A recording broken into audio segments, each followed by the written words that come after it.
맥추감사절은 이스라엘의 3대 절기 유월절, 맥추절, 초실절 중에 하나입니다. 이런 절기들은 하나님의 은혜를 기억하고 감사하며 하나님과 깊은 관계 속에서 은혜의 축복을 누리도록 살게 하심 위함입니다. 맥추절은 유월절이 지난 바로 50일째 지난 날에 지키는 절기라 바로 이 절기를 6월절에서 7주일을 지난다고 해서 77절이라고 하기도 하고 또 이 날에 철단을 드리는 초실절로부터 7주 때 되는 날 지키는 것으로서 오순절이라고도 합니다. 그러니까 이 맥추절은 이름이 많아요. 7번 쉬어서 지키는 절기라 해서 77절. 또 이 절기는 바로 첫 고식을 수확해서 드리는 맥추절. 그러고 50일째 드리는 절기라 해서 오순절. 그러므로 이 오순절에는 77절에 드리는 날에 밀이나 보리를 수확한 후 하나님께 첫 열매를 드리는 날로도 표현됩니다. 처음 익은 열매는 모든 열매의 대표적인 상징성을 가지고 있습니다. 그 처음 익은 열매를 드림으로 모든 것이 다 하나님의 것이요 내 소유와 삶을 주권을 하나님께 있음을 기억하고 하나님의 은혜를 고백하는 그런 의미가 있습니다. 그러므로 첫째 우리들이 생각할 것은 절기의 목적이 어디에 있느냐. 이스라엘 절기는 주님의 은혜를 기억하는 데 목적을 가지고 있습니다.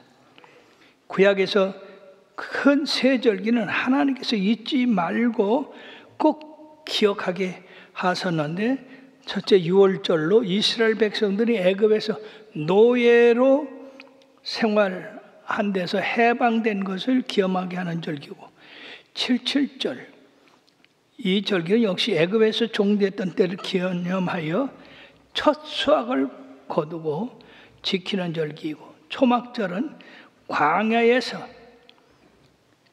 40년 동안 텐트 생활을 치르던 때를 기억하고 지키는 절기입니다. 하나님께서 이러한 절기를 이스라엘 모든 백성이 주님의 은혜를 잊지 않고 기억하도록 반드시 지켜야 할 법으로 공포하셨습니다. 왜 그러셨을까? 인간의 기억에는 한계가 있기 때문입니다. 인간은 자신이 받은 은혜를 쉽게 잊어버립니다.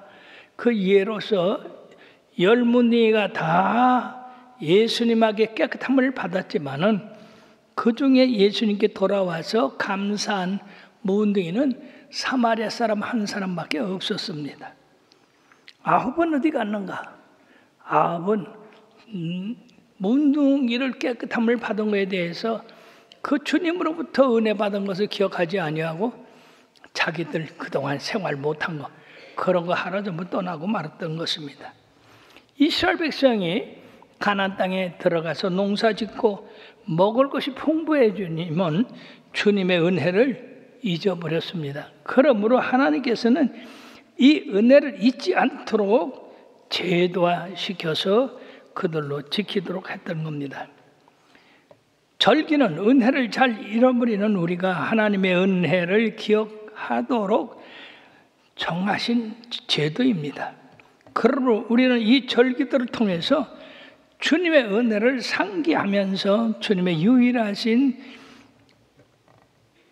하나님 되심과 섬겨야 할 당위성을 가지게 됩니다. 주님의 은혜를 기억하며 감사하며 섬길 때 거기에 하나님께서 축복해 주시는 것입니다. 그러면 두 번째, 감사절을 어떻게 지내야 할까? 오늘 말씀같이 출애굽기 23장 19절에 내 토지에서 처음 거둔 열매에 가장 좋은 것을 가져다가 너희 하나님 여호와의 전에 드리라고 말씀하고 있습니다. 뿐만 아니라 출애굽기 13장 2절에서 이스라엘 자손 중에서 사람이나 짐승을 막론하고 태에서 처음 난 모든 것은 다 거룩히 구별하여 내게로 돌리라. 이는 내 것이라. 예, 바로 하나님께서 유월절 그날에 이스라엘과 애굽의 전역에 진노하실 때에 이스라엘 백성은 어린 양을 잡아서 그 피를 문설주에 벌겋게 발라 놓음으로써 이스라엘 백성은 하나님의 진노를 건너뛰게 됐지만은 이방인들, 애굽 사람이나 이방인들은 그 일을 하지 않았으므로 전부 첫 아들이 전부 죽었습니다. 멸망을 받았어요. 그때 하나님께서는 하나님의 백성들은 보호하시고 애굽의 모든 장자들은 다 죽게 했습니다. 거기에서 하나님께 너희 첫 아들들이 보호를 받았기 때문에 그 아들이 마땅히 죽어야 되지만은 살았다. 그것은 나의 특별한 은혜다. 그러므로 첫 것은 다 내 것이라. 그것은 사람이나 짐승이나 곡식이나 거기서 하나님께서 첫 것은 다 내 것이라고 결정을 하셨던 것입니다. 근데 만약에 우리들이 이것을 기억하지 못하고 첫 것을 하나님 앞에 드림으로 거룩하게 함으로 그 모든 나머지도 또 거룩하게 되는 건데 이걸 모르고 하나님 앞에 그런 것을 기억하지 아니하고 마구 먹고 마시고 하면 하나님이 섭섭해 하시는 겁니다. 말라기서 1장 8절에서 9절에 보면 만군의 여호와께 이르노라 너희가 눈먼 희생제물을 바치는 것이 어찌 악하지 아니하며 저는 것 병든 것을 드리는 것이 어찌 악하지 아니하냐. 이제 그것을 너희 총독에게 드려보라. 그가 너를 기뻐하겠으며 너를 받아주겠느냐. 만군의 여호와께 이르노라 너희는 나 하나님께 은혜를 구하면서 우리를 불쌍히 여기소서 하여 보라. 너희가 이같이 행하였으니 내가 너희 중 하나인들 받겠느냐. 예, 하나님의 주신 그 모든 것에서 첫 것을 구별해 가지고 하나님 앞에 드림으로써 우리의 기도가 연락된다는 얘기예요. 또 뿐만 아니라 하나님이 기뻐 받으신다는 이야기가 되는 것입니다. 그러므로 하나님 앞에 드릴 때 우리는 첫 것, 좋은 것, 기쁨으로 하나님 앞에 드리면 하나님이 기억하시고 연락하시게 되는 겁니다. 그러므로 여러분들이요, 이 가운데 가장 우리가 첫 것을 드리는데 집중해야 될 것은 11조입니다.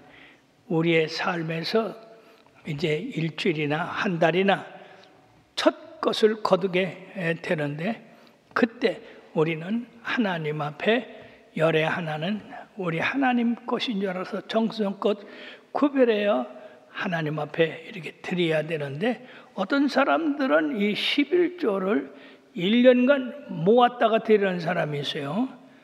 예, 그건 안 좋은 겁니다. 왜냐하면 범사에 감사라고 했는데 범사에 하나님을 인정하고 그때 수입이 있을 때마다 하나님 감사합니다. 하나님께서 건강 주시고 지켜주시고 형통케 하셔서 이렇게 드리게 됩니다. 이렇게 해서 드려야지 그래 1년 동안 모았다가 드리려고 하면 잊어버릴 수도 있고 안 드릴 수도 있고 그리고 11조는 은혜 받은 자리에서 드려야 되는데 엉뚱한 데 드리는 사람들이 있어요. 그럼 여러분들 조심해야 됩니다. 11조를 이렇게 구별해서 잘 드리면 하나님이 받으시고 예, 말라기서 3장 10절에 만군의 여호와가 이르노라 너희의 온전한 11조를 창고에 들여 나의 집에 양식이 있게 하고 그것을 나를 시험하여 내가 하늘문을 열고 너에게 복을 쌓을 것이 없도록 붙지 아니하나 보라고 말씀했습니다. 하나님을 시험하는 일은 우리 피조자로서 위험한 일입니다. 하나님을 시험하지 말라고 했어요. 그러므로서 하나님을 시험하는 것은 정말 불경한 일인데, 놀랍게도 하나님께서 11조에 대해서, 물질에 대해서는 시험해 보라고 했습니다. 왜냐하면 사람들이 너무 물질에 매여서 거기에 하나님 앞에 드리는 것을 소홀히 하기 때문에 시험까지 해보라고 말씀하시면서 온전한 11조를 드릴 때 하늘 문을 여신다고 말씀하고 계십니다. 그러므로 우리는 11조를 하나님이 주신 첫 열매로 생각해서 항상 구별하여 드려야 될 것입니다. 그러면 또 두 번째 어떻게 드려야 되냐? 정성껏 감사한 마음을 담아서, 예수 믿는 것은 진심으로 정성을 다해서 중심을 바치는 겁니다. 그러므로 예배하는 자가 신령과 진정으로 예배할지라 한 것처럼 우리 하나님이 영이시기 때문에 우리들의 마음, 생각, 모든 것을 다 관찰해 보십니다. 시편 50편 23절에 뭐라고 하셨습니까? 감사로 제사를 드린 자가 나를 영화롭게 하나니 그의 행위를 옳게 하는 자에게 내가 하나님의 구원을 보이리라 말씀했습니다. 여러분, 우리들이 생활하는 물질과 우리와는 대단히 깊은 관계가 있는 것입니다. 즉, 그 우리가 사용하는 물질은 바로 거기에 정성을 가지느냐, 하나님 앞에 가지느냐. 그러므로 성경은 두 주인을 섬기지 못할 것이라고 했습니다. 물질을 섬기든지 하나님을 섬기든지. 근데 오늘날 너무나 많은 사람들이 하나님보다 물질을 더 귀히 여기는 그러한 오류에 빠지고 있습니다. 믿는 성도들은 절대로 하나님을 우선하고 하나님을 더 섬겨야지 물질을 섬겨서는 은혜가 되질 않습니다. 사랑하는 여러분, 그러므로 감사로 제사를 드리는데 하나님이 영화로워진다고 그래요. 이 얼마나 놀라운 일입니까? 우리들이 드리는 그 감사 예물이 하나님을 영화롭게 하는 그런 일을 하니 다른 영화로운 일을 안 해도 우리가 물질로다가 하나님을 영화롭게 할 수 있습니다. 또 고린도 후서 9장 7절에 보면 각각 그 마음에 정한 대로 할 것이요 인색함으로는 억지로 하지 말지니 하나님은 즐겨낸 자를 사랑한다고 말씀했어요. 왜 아벨의 제사는 받고 가인의 제사는 받지 않았습니까? 그건 물론 재물에도 차이가 있지만은 정성의 차이가 있는 겁니다. 아벨은 하나님 앞에 양의 첫 새끼를 드릴 때 감사함으로 드렸습니다. 정성껏 드렸습니다. 그러나 이 가인은 그저 대충 하나님이 제사 드리라니까 제사 드린 겁니다. 그러니까 하나님이 안 받으신 거예요. 사랑하는 여러분들이 항상 여러분들이 하나님 앞에 감사드릴 때 이 예물이 하나님을 영원하게 할 수 있는가? 하나님이 연락할 수 있는가? 연락할 수 없는가? 그거 여러분들 따져봐야 돼요. 여러분들이 정성껏 예물을 드리면 하나님이 연락하십니다. 그러나 여러분들이 대충 드리라니까 드리는 거, 억지로 드리고 그러면 하나님이 받질 않으세요.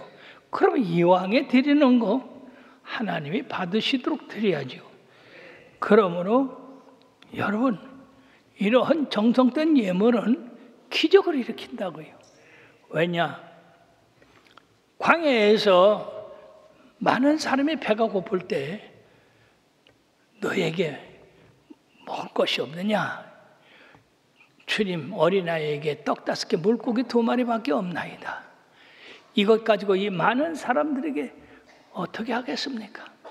그러나 우리 주님은 됐다. 모든 사람을 안치게 하신 다음에 떡과 그리고 그 생선을 손에 드시고 축사하셨습니다. 그렇게 세상에 떡 5개 물고기 2마리가 계속 증가하고 또 증가해서 5천 명이 먹고도 12광주로 남는 역사가 일어났습니다. 어떻게 이런 역사가 일어납니까? 어린 나이에 정성껏 자기 먹을 걸 먹지 아니하고 뒀다가 우리 주님이 필요한데 드리니까 이와 같은 역사가 일어났던 겁니다. 구약에도 어떤 농부가 떡 20덩이와 채소를 가지고 엘리사의 선지자들에게 갖고 왔을 때 100여 명이 넘는 그 선지자들이 그걸 충분히 먹고 남았다고 했어요. 그래서 그 학생 대표가 선지자님, 이것 가지고 이 많은 사람에게 입칠도 하기 어렵습니다. 그러나 엘리사 선지자님은 하나님께서 먹고 남는다 하셨다. 예, 떡 20개가 100명이 먹고 남는 역사가 있었습니다. 구약에 이미 오병이어 역사가 있었던 겁니다. 사랑하는 여러분들이요, 여러분들이 드리는 물질이 여러분들이 보기에 보잘것없다 할지라도 거기 정성이 들어있으면 됩니다. 우리 하나님을 영원하게 하는 그 마음이 들어있으면 됩니다. 그러므로서 갈라디아서 6장 7, 8절에 스스로 속이지 말라. 하나님은 업신여김을 받지 아니하시나니 사람이 무엇으로 심든지 그대로 거두리라. 자기의 육체를 위하여 심는 자는 육체로부터 썩어질 것을 거두고 성령을 위하여 심는 자는 성령으로부터 영생을 거두리라. 아멘. 사랑하는 여러분, 우리는 성경에서 많은 예화가 있는데 특히 마리아와 가룟 유다. 마리아는 진실로 우리 하나님 앞에 예물을 드렸습니다. 자기 육체를 위해서 드린 게 아니라 우리 예수님의 장례를 위해서 드렸습니다. 영적인 재물이기 때문에 하나님을 영원하게 하고 듣는 모든 사람, 보는 사람 모두가 기쁘게 했습니다. 그러나 가룟 유다는 가난한 자에게 그 300데나리온 되는 향유를 팔아서 나눠주면 좋았을 것을, 그것은 실질적으로 저는 도적이라 돈꾀를 맞고 훔치려고 했다고 했습니다. 사랑하는 여러분들이요, 영적인 일과 육적인 일은 이렇게 대단히 다릅니다. 여러분들이 정성껏 주님 앞에 드리는 것은 그 영적인 일이 돼요. 하나님 나라를 위해서 드리는 것은 모두가 성령을 위해서 심는 것이기 때문에 그 성령을 통해서 영생을 이루게 됩니다. 저 용복 장학회를 설립한 김용복 회장이 있습니다. 그는 끊임없이 도전하고 아낌없이 나눠주라고 하는 책을 썼습니다.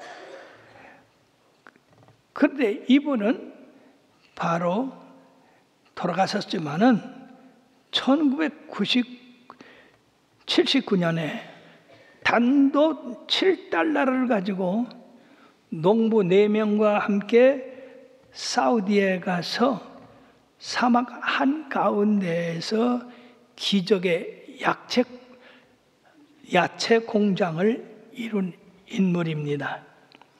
그는 가난한 농부의 아들로 3살 때 어머니를 여의고 힘들고 어려운 시절을 보냈습니다. 미군 부대에 들어가서 하우스보이로 얼마를 배우고 또 영어를 배우고, 그래서 주경야독을 해서 건국대 정예학과를 졸업하고 1975년에 사우디로 건너갔습니다.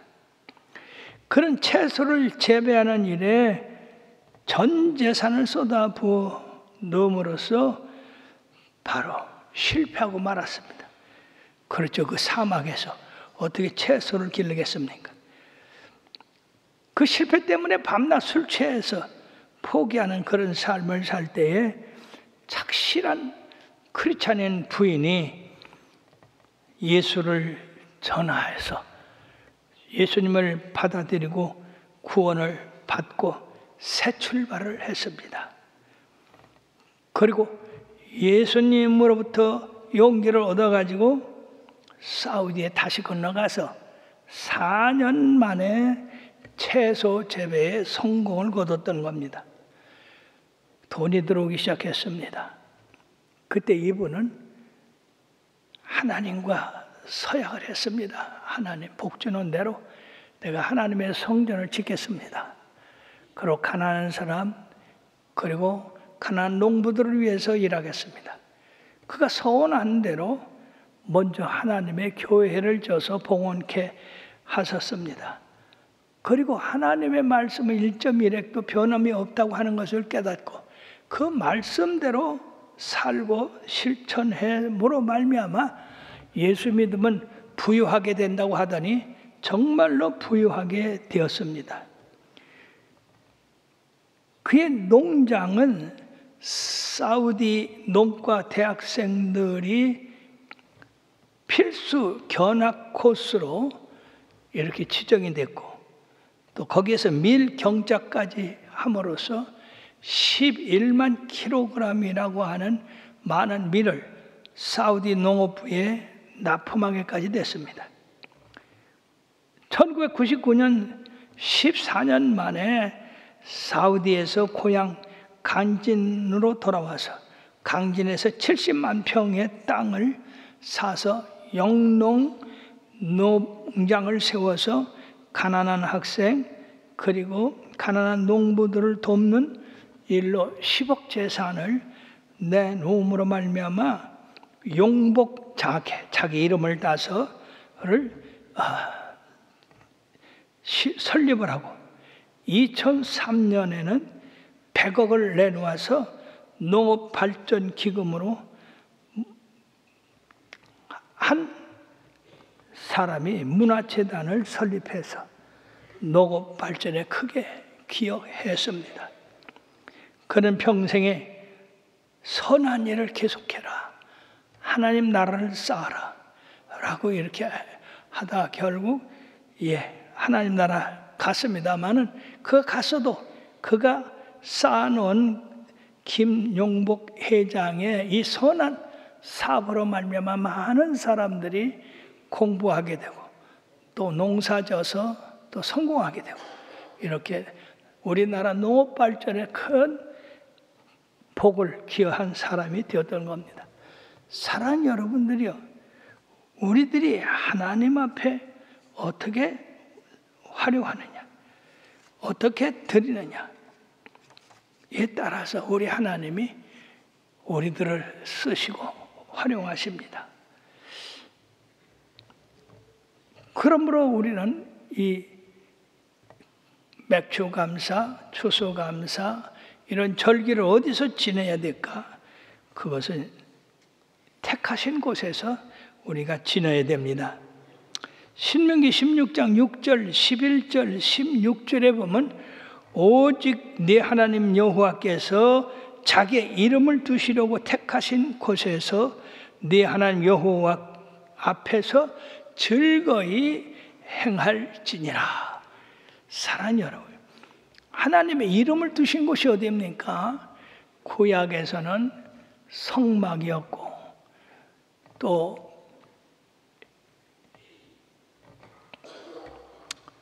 그 다음에 성전을 짓고는 성소였고 그리고 지금은 교회가 되는 곳입니다. 여기서 이름을 두시려고 했던 곳, 성소, 성막 그리고 성전으로 이렇게 이름이 바뀌었습니다만 그러나 하나님께 제사 드리고 교제하는 것이 바로 교회가 됐던 것입니다. 그러므로 우리가 그 예물을 가지고 가서 절기를 지키는 것이 당연한 겁니다. 교회 와서 우리가 예물을 하나님 앞에 드리면서 하나님께서 보시고 우리에게 축복해 주시는 줄 믿습니다. 전에도 얘기했습니다마는 우리의 정성된 예물을 제단에 올려놨을 때 놀랍게도 하늘로부터 빛이 그 예물에 비치는 것을 저는 보았습니다. 사랑하는 여러분들이요, 여러분들이 드리는 이 정성된 예물은 하나님이 보시고 계시고 하나님이 기억하시고 계시고 하나님께서 복을 내리신다는 것을 아시기를 바라겠습니다. 그러므로 이제 이 하나님의 성전에서 예물을 드린다고 하는 것은 예수님이 우리 죄를 위하여 죽으신 예루살렘을 대표하고 계시다는 것입니다. 그러므로 여기서 말씀하는 이스라엘 백성들에게 지키라고 하는 이 3대 절기는 오늘날도 우리에게 똑같이 적용되고 있다는 것을 아셔야 됩니다. 그러면 유월절은 어떻게 되느냐? 어린 양 대신 예수님이 우리 죄를 대신해서 죽으신 것을 기념해야 되고요. 오순절은 예수님이 죽으신 후에 50일째 되는 날 성령님이 강림하신 것을 기념해야 되고요. 장막절은 예수님이 재림하셔서 알곡은 천국에 저장하시고 쭉정이는 불에 던지는 최후의 심판을 의미하고 있다는 것. 그러므로 항상 성령 안에서 날마다 하나님의 은혜에 감사하고 경배하는 그런 삶을 살아야 된다 하는 것입니다. 세 번째 우리가 생각할 것은 맥주절과 성령 강림절이 대단히 깊은 연관이 있다고 하는 겁니다.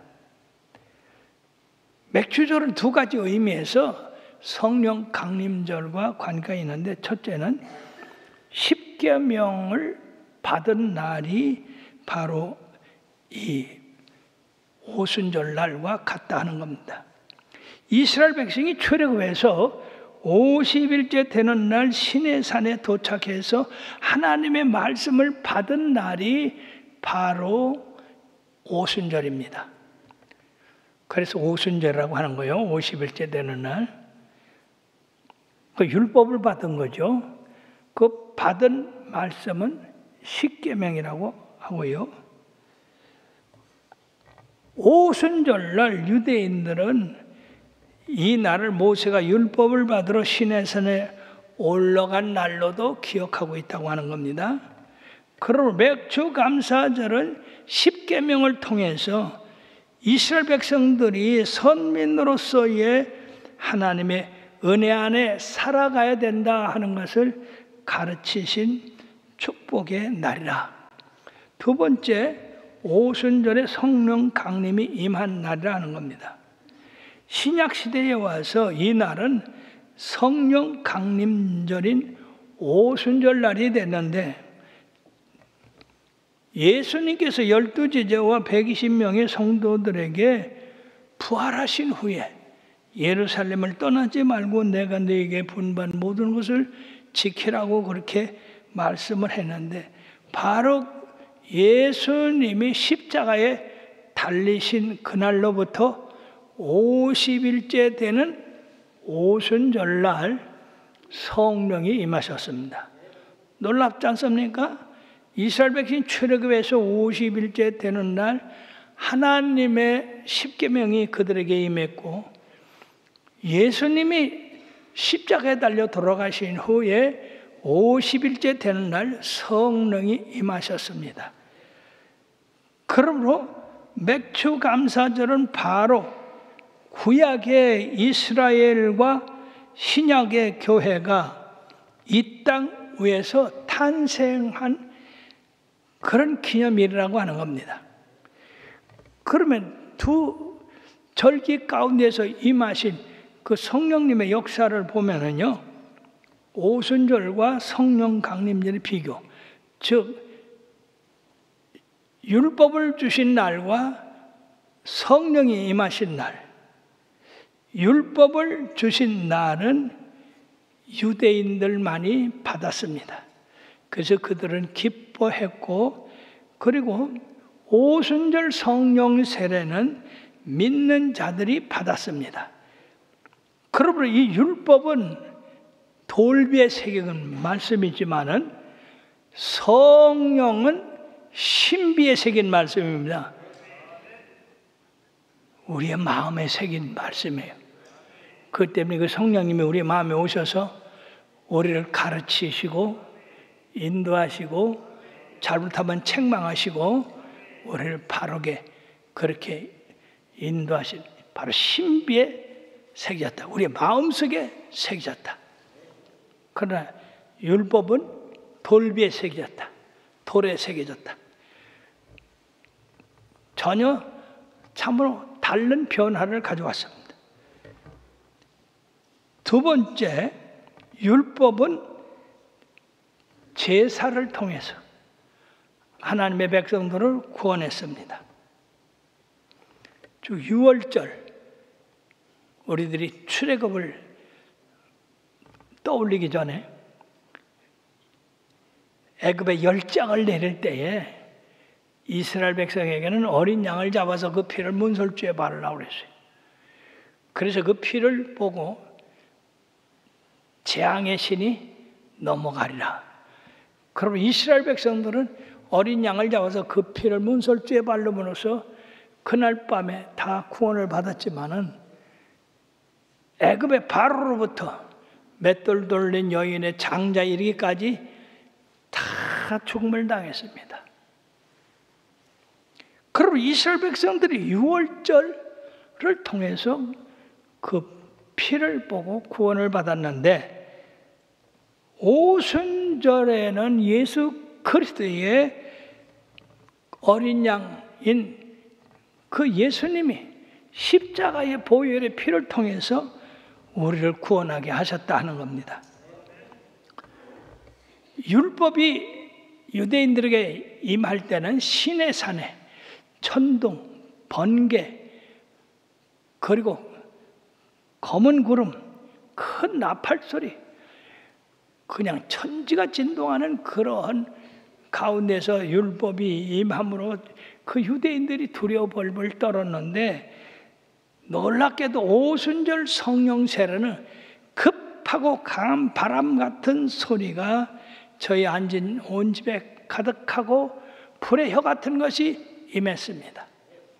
똑같이 불과 바람으로 임했지만은 율법은 두려움 가운데 임했고 성령은 기쁘고 즐거운 가운데 임했습니다.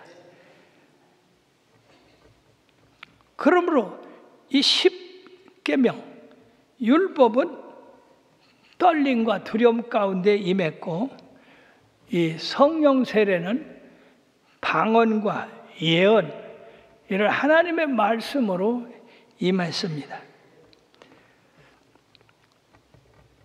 이스라엘 백성들이 율법을 받음으로 그들은 정결하게 됐고 오순절 성령의 세례는 권능을 받아서 땅끝까지 이르러 주의 증인들이 되는 역사가 있었습니다. 사랑하는 여러분들이요, 그러므로 말미암아 출애굽기 23장 25절 26절에 뭐라고 말씀했느냐? 네 하나님 여호와를 섬기라. 네 하나님 여호와를 섬기라. 그리하면 여호와가 너희의 양식과 물에 복을 내리고 너희 중에서 병을 제하리니 네 나라에 낙태하는 자가 없고 임신하지 못하는 자가 없을 것이라. 내가 너희 날수를 채우리라. 아멘. 우리 하나님의 말씀대로 우리들이 참으로 정성껏 주신 은혜에 감사해서 감사 예물을 드릴 때 이와 같이 우리들이 먹는 양식, 이게 얼마나 중요해요? 물에 복을 내려서 우리들로 말미암아 건강하게 하신대요. 그리고 낙태하는 자나 또 임신하지 못한 자가 없다고, 그리고 너의 날수를 채우리라고 말씀했어요.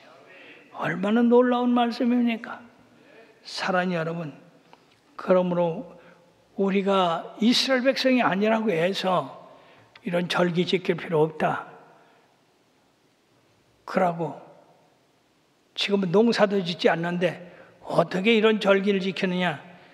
그러지만은 사랑하는 여러분들이요, 여러분들은 지혜로운 분들입니다.